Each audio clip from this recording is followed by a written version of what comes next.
The 6.5 is on the road at HP Amplify 2024 here in Las Vegas. It has been a show that has been full of hybrid work and putting that to use, amplifying that with AI. Yeah, it's been a big focus of this event, Pat. We see hybrid solutions coming into the limelight, and of course, it's not new. It's just evolving. You know, in the last few years, as we've seen everything get back to normal, we won't talk about it because it's stressful, but we are seeing how this technology is evolving, and now we've got this mega force being AI. Yeah, and printing is a key part of any type of productivity and personal solutions. And by the way, a very integral part of HP as a business. It's roughly a third of the revenue, about 66% of the operating profit dollars, and is a critical part of HP, the company. And with that, it's my pleasure to introduce Tuan, who runs the printer business. Hey guys, how are you? Great to see you. Good to see you. Yeah. Good to see you. Yeah, so often, Tuan, we are, asked about. Well, again, I think the AI PC maybe is the star of the year, not just here at Amplify. Maybe this year, right? Well, last year was the data center GPU, and I think that's still a pretty big deal. But this year, the AI PC is really red hot, and printing is still a huge business. You heard Pat rattle off those numbers. Yeah. How much did you practice on that? A little bit. I just got on their investor website, double checked it by Tuan. How about, it's almost like we get briefed every earnings with Enrique. Absolutely. Right? But, we do. That's right. We do. So, but I'd love to get your a little bit of your vision on the future of printing and of course HP's expected role. Yeah, I mean, I think printing, number one, has an important role to play. Like you said, I think it's still very relevant in the home. People are printing because of their kids and homework. People comprehend things. Right. In business, it's all about paper and workflow and everything else. And then, a lot of the things we don't talk about a lot is graphics. Things like this. This is printing. This is projecting an image. This is creating an environment. And so there's always going to be relevance for print. And I think I'm really happy to be leading this business. And I think I see lots of opportunities looking forward. Now, I'll mention a little bit about AI. I think as you think about AI, we feel like even in our corner of the tech universe around printing, there's opportunity for us to really change the customer experience, unleash creativity, and really drive, a much more compelling, experience for both people who use our printers and people who run our printers for industrial. And Enrique touched a little bit on that this morning. Yeah, that would be great. So hybrid has always had the strict definition, but it seems to be interpreted in different ways based on the time frame, right? It's like, oh, hybrid is just code for remote. No, it's not. It's remote. It's where you can be most productive. And the disaggregation of where you get that work done is really coming into full steam. How are you orienting your offerings to best meet hybrid needs? And I know it's kind of like building a train tracks as you're riding on the train. It's evolving, but how are you approaching that? Well, I'd say, hybrid work for us, and it's funny you talk about returning to the normal. I would say returning to the new normal. Yes. Because, I'm the way I work today, I mean, post-pandemic, I'm on Zoom. I'm in my office at home more than I'm in the office when I'm not traveling. And I work with my team that's scattered across the time zones and geography. I'm on Zoom a lot. Yes. And so a lot more than I've ever been beforehand. We turn on the video camera a lot. So from a print perspective, though, we think about hybrid work is, again, this disaggregation of work. Right. And with that disaggregation, there's security, manageability, and productivity are the keys that you've got to really focus on designing for. And so, of course, our products are secure, our products are highly manageable, and that's always been our differentiation. But the productivity part is really important. Productivity means you want to have a printer where you work, whether it's in the home, whether it's in the office, whether it's in the conference room, whether it's down the hall. And you want to make sure that those printers have a common interface and have an opportunity to overlay, productivity workflows, scanning, and digitization. And so I think that for us, it's really changed the way we think about design centers, both the physical product as well as the software and workflow layers we put on top. Yeah, I like that you pointed to the new normal.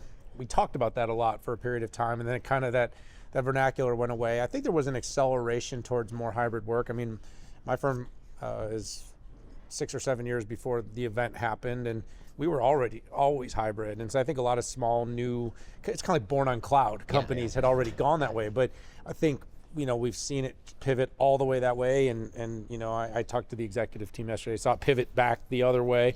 I think it became a lot about flexibility, convenience, which, by the way, is something that printing is. But even today, like commercial real estate, you think about office spaces. Right. I mean, it's still underutilized. We know it's different, and I think so. There's a big new normal there. If you've been tracking that, I think I've watched like on CNBC and some other places. They've been tracking that. In occupancy rate.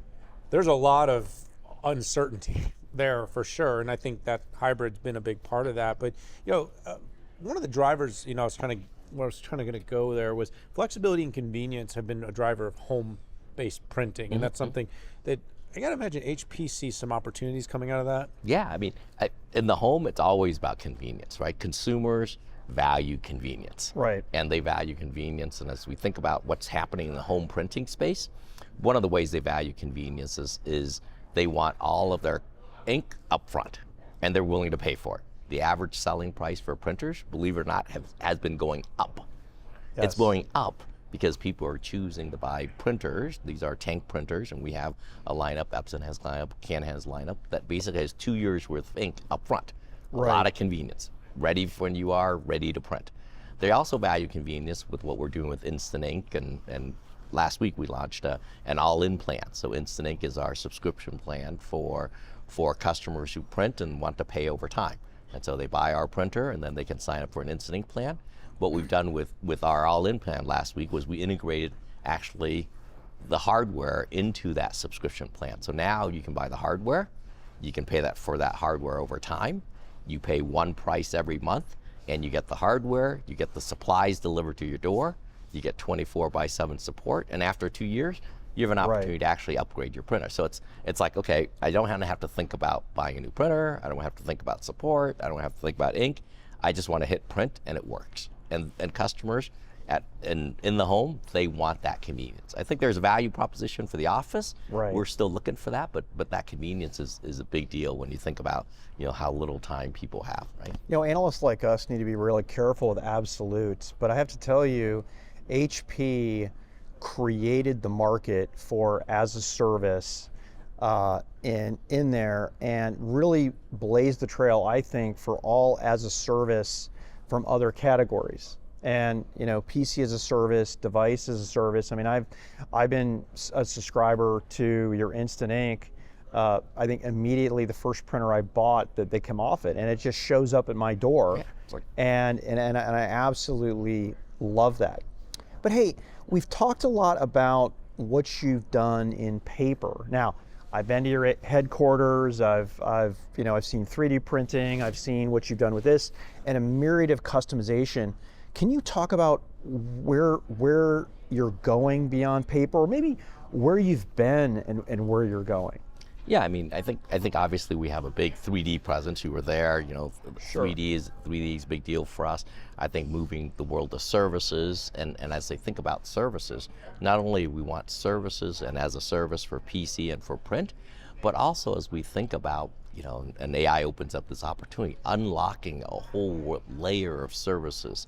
So this morning, who was it? It was one of the guys that talked this morning, was Satya.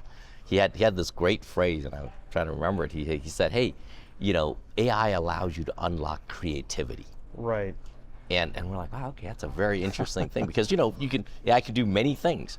And one of the things that we know when it comes to printing, people want to print things that are creative. Right. But they're encumbered by the tools that we have. They want to print a photo book. They want to print a poster. You go onto you've got your kids taking your kids' soccer matches or basketball matches. Well, yeah, those little 4x7s or 5x7s and 8x10s look good, but wouldn't it be cool if it was a sports poster?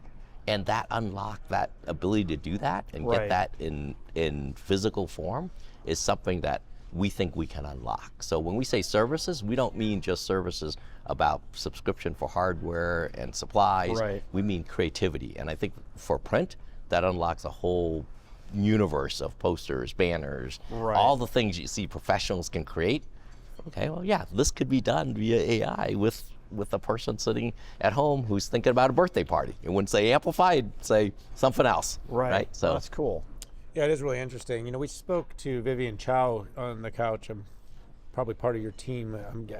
And we asked her some questions about the impact of AI and machine learning. And I thought she had a good answer, but I'd love to get yours too, because I think this is an evolving space. Like, what do you see as the opportunity with AI and machine learning to influence print?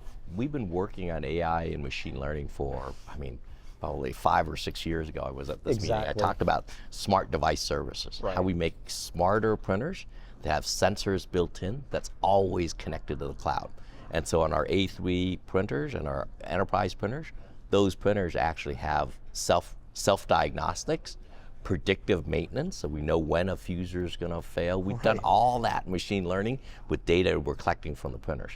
I think AI just puts this on steroids. Yes. And I think the difference between that machine learning and AI now is you have this, you know, multimodal interaction with a device. And whether that be today, Copilot in a chat box, tomorrow it will be voice. And from there, you know, I think the sky's the limit. You start unlocking use cases that we don't even know yet. And we'll preview a couple use cases, one around really looking at your output and making sure that you never have, you know, a blank page, a spreadsheet that's spread over 10 different pages, a website that cuts, you know, that's got all sorts of weird content. Just a very basic, that's a very basic use case that we all feel the pain. And if you know, it's like the printer is doing exactly what you told it to do. Exactly. But now what you really want is, hey, I want this on one page. I mean, yeah, come on, dummy, that's one page. And then, but then I think, you know, we're also going to preview a use case tomorrow about unlocking creativity and how you can actually enable, you know, creativity, but also balance that with security and privacy, because we're talking about your content. So how do you marriage those two, and how do you build an ecosystem for that? So I think, again, use cases are evolving, but it opens up that next level of innovation. Right. Yeah, Tuan, that's a great set of examples, and I know that we really are going to be looking to kind of hear from the market, and everything from sustainability, efficiency, to just doing things that come across our minds. I want to thank you very much, though, Tuan, for sitting down with us here at Amplify. Thank you. Thank you. Great talking to you guys. All right, everybody, stick with us here for all of our coverage of HP Amplify. It's been a great event, but Patrick, we've got to keep moving. We've got a lot of great conversations. Hit that subscribe button. Join us for all of them. But we're out of here for now.